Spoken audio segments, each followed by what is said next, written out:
ইসলামের বিরুদ্ধে যারা করে, হয়তো দুনিয়ার ভিতর স্বাভাবিক সময়ের জন্য, অল্প সময়ের জন্য উপর হলেও মরার সময় কিন্তু জাহান্নামের কীট হয়ে মারা যায়, ঠিক কিনা?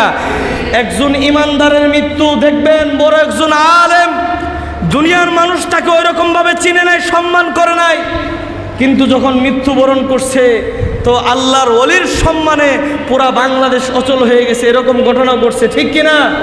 আল্লাহর ওলি যখন চলে গিয়েছে, ওই যারা অচল হয়ে গিয়েছে, মানুষ তখন বুঝতে পারছে আমরা কি হারাইছি, তখন বুঝতে পারছে আমরা কি হারাইছি।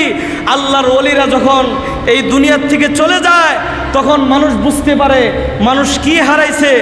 আর একজন বদ্দিন কাফের, একজন মুশরিক, আল্লাহর দ্বীনের বিদ্বেষী যারা যখন চলে যায়, দুনিয়ার মানুষ তখন কি বলে? আলহামদুলিল্লাহ, নাকি বলেন?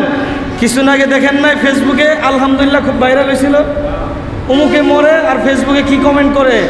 আলহামদুলিল্লাহ, আলহামদুলিল্লাহ, ঠিক কিনা? কথা কি ভুল বলছি? তাহলে ইসলাম বিদ্বেষী যারা করে, এরা মরার পরে মানুষ খুশি হয়, কোনো সময় নখ দিয়ে প্রচার করে, আবার কোনো সময় অন্তর দিয়ে প্রচার করে, আবার কোনো সময় মুখ দিয়ে প্রচার করে, ঠিক কিনা?